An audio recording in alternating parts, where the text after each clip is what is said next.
Hello प्यारे दोस्तों, स्वागत है आपका इंटरव्यू क्लासेस में। बात करेंगे आपके वार्षिक परीक्षा क्लास 9 2022-23 के लिए विषय संस्कृत के बारे में। बहुत ही इंपॉर्टेंट पेपर है। इससे पहले जो पेपर अपलोड किए हैं ये ओरिजिनल पेपर है, ठीक है ना। ये जिन जिलों में पेपर हो चुके हैं उनके हैं और बिल्कुल हूबहू ऐसे ही पेपर आपके ज़िले में भी आपको मिल सकते हैं, क्योंकि क्वेश्चन इंपॉर्टेंट क्वेश्चन आते हैं और इंपॉर्टेंट क्वेश्चन किताब से ही में तो चेंज होने का चांस ही नहीं है, ठीक है ना। तो क्वेश्चन वही रिपीट हो रहे हैं, तो आप अगर पूरे जो पेपर डाले जा रहे हैं उन्हीं से प्रैक्टिस करते हैं तो भी आपका काम बन जाएगा। इसके अलावा आपके संस्कृत की एक प्लेलिस्ट बन रखी है, यहाँ पे आई बटन पे क्लिक करेंगे या वीडियो के लास्ट में डिस्क्रिप्शन में आप देखेंगे तो वहाँ पे आपको प्लेलिस्ट मिलेगी, जिसमें आपके लिए महत्वपूर्ण जो प्रार्थना पत्र है, ठीक है ना, वो मिल जाएंगे। कथा कौन सी है, वार्तालाप कौन सा महत्वपूर्ण है, श्लोक कौन से पढ़ने हैं, ठीक है ना, और कौन से चित्र जो इम्पोर्टेंट है जिनके ऊपर आपको व्याख्या करनी है, ठीक है ना, वो सारा इंपॉर्टेंट आपको मिल जाएगा, ठीक है ना। तो प्लेलिस्ट जाकर एक बार चेक कर लें, वहाँ पे जो पेपर अपलोड किए वो चेक कर लें ताकि आपकी बहुत हेल्प होगी, ठीक है ना। अगला देखते हैं कि हमसे इसमें पूछा क्या गया है कि पेपर में किस टाइप से आएंगे और इसके जो क्वेश्चन आंसर हैं उनको डील करेंगे, उनको सॉल्व करेंगे, ठीक है ना। सबसे पहले आपको हिंदी भाषा में अनुवाद करना है। कोई ये दो दे रखे हैं, एक ये और एक ये, इन दोनों में से किसी एक का करना है और 5 नंबर मिल जाएंगे। बड़ा आसान काम है, छोड़ना तो एक क्वेश्चन है ही नहीं, आपको बस शुरू कर देना है हिंदी में भावार्थ करना, ठीक है ना। दूसरा आपको दे रखा होगा पद्यांश, ये गद्यांश था पद्यांश, इसमें आपको वो 2 श्लोक मिल सकते हैं, ठीक है ना, अथवा में उन दोनों में से किसी एक का आपको भावार्थ करना है, ठीक है। प्रिय वाक्य प्रदानेन सर्वे तुष्यन्ति जंतवः, ठीक है। फिर है तदमास तस्माद तदेव वक्तव्यम वचने का दरिद्रता, ठीक है ना। कहने का मतलब प्यारा या मीठा बोलने से कोई गरीबी नहीं आती, ठीक है ना। क्या शानदार है ये श्लोक, ठीक है ना, अच्छे से आप इसको लिख सकते हैं, ठीक है ना। चाहे तो आप इसका भावार्थ लिख सकते हैं।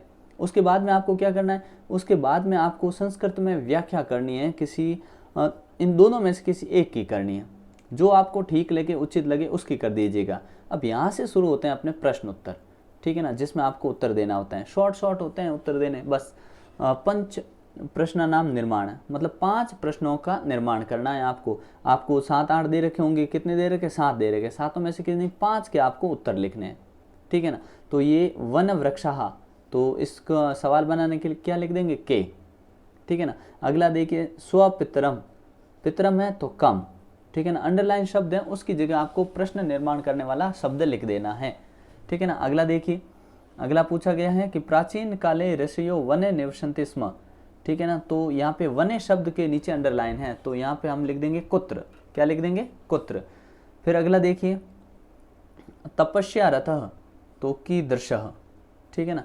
फिर है मूसके, तो के, नद्य, तो का, ठीक है ना।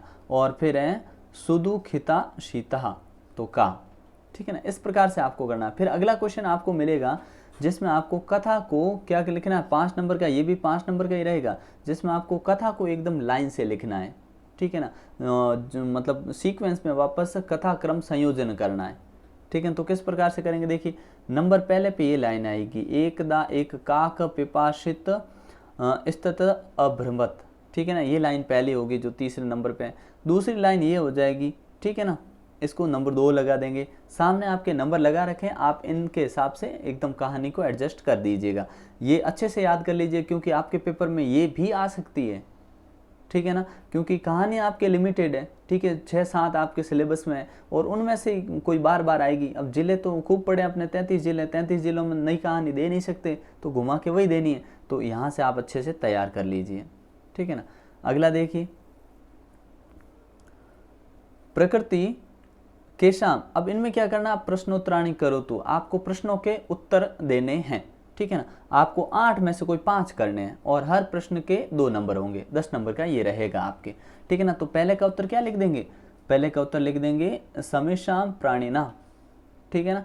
अगले का पर्यावरण कुक्षो, ठीक है ना। तीसरा जो है पुरुष सिक्ताभि किम करोति, तो सेतु निर्माणम, ठीक है ना, म के नीचे अलंत लगा देंगे, ठीक है। और अगले का आंसर लिख देंगे जीर्ण धन, ठीक है। क अशस्त्र आसीत, तो भीमसेन, ठीक है। क तंद्रालु भवति बालः, ठीक है ना।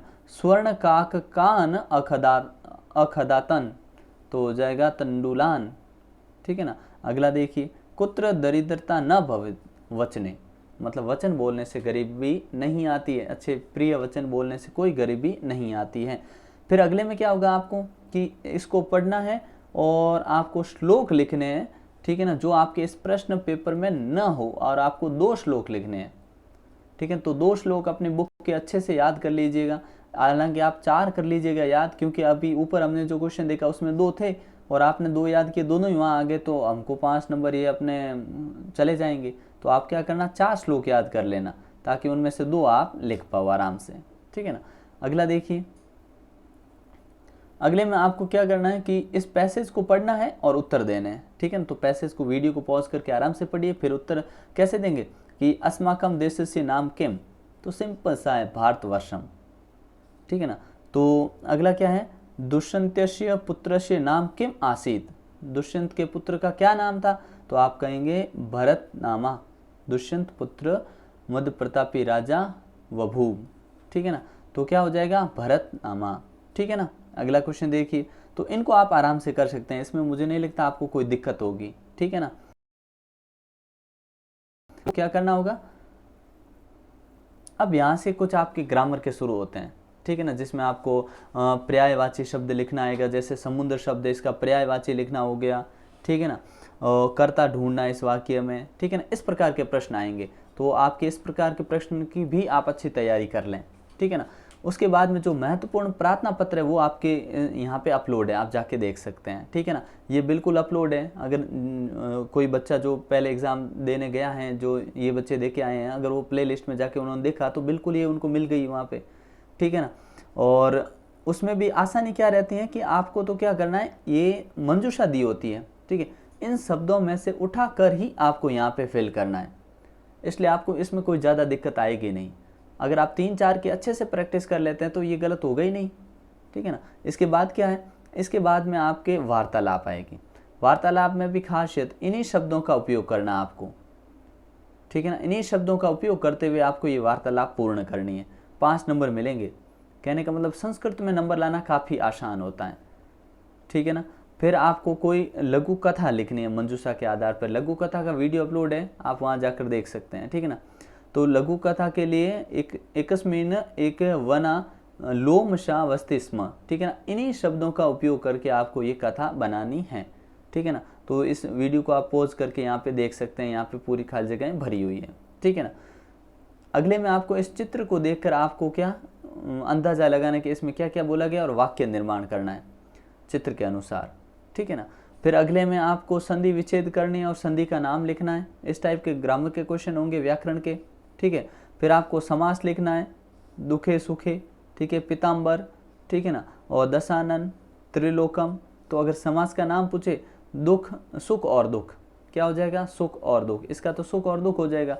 और सुख और दुख किस में आता है, तो आप कहोगे सुख और दुख कौन से समास में आता है, तो और वह, ये कौन से समास में होता है, अपने कर्मधारय में, कर्मधारय या दिगु द्वंद्व, ठीक है ना। तो द्वंद्व में, हाँ ये द्वंद्व में होते हैं अपने द्वंद्व समास में, ठीक है ना। पीताम्बर, पीताम्बर मतलब पीला है अंबर जिनका, ठीक है ना। तो इस प्रकार से इनके 2 समास इसमें बनते हैं, ठीक है। अगर आप डिटेल में हिंदी व्याकरण पढ़ते हैं तो, क्योंकि संस्कृत व्याकरण नहीं पढ़ी हुई मेरे, हिंदी व्याकरण के अनुसार क्या होता है, पीला है अंबर जिनका, ठीक है ना। तो अंबर, अंबर इन कपड़े की विशेषता बता रहे हैं, ये तो कर्मधारय समास होता है इसमें, ठीक है ना। दशानंद, 10 है आनंद जिसके, इसका तीसरा मतलब निकलता है, तो रावण है वो, ठीक है। तो ये बहुव्रीहि समास हो गया। त्रिलोकम, ठीक है, 3 लोकों का समाहार, तो इसमें कौन सा हो गया, द्विगु समास हो गया, ठीक है ना। तो यहाँ पे द्वंद्व हो जाएगा, द्वंद्व में और वह ऐसे शब्द आते हैं, यहाँ पे कर्मधारय हो जाएगा, यहाँ पे बहुव्रीहि हो जाएगा, और यहाँ पे क्या हो जाएगा, द्विगु, ठीक है ना। हिंदी में पढ़ रखे संस्कृत वालों का इतना ज्ञान नहीं है, लेकिन ये मेरे ख्याल से सही होने चाहिए, ठीक है ना।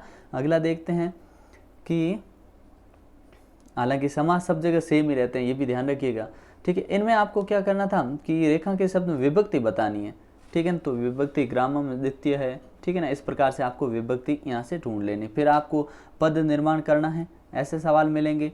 और यहाँ पे ये 7 नंबर का सवाल रहता है जिसमें आपको रूप लिखना होता है, ठीक है ना, धातु का रूप कौन सा वो लिखना होता है, ठीक है ना। अगला 4 नंबर का सवाल रहता है जो लास्ट क्वेश्चन होता है आपके इस टाइप का, ये इस प्रकार का आपका पेपर आएगा। तो अगर आप ऐसे पेपर 2-4 और देख लेते हैं तो आपको दिक्कत आनी नहीं है कहीं भी, ठीक है ना। तो मिलते हैं नेक्स्ट पार्ट में, तब तक के लिए बेहतरीन ढंग से पढ़ते रहिए, तैयारी करते रहिए। जय हिंद, जय भारत।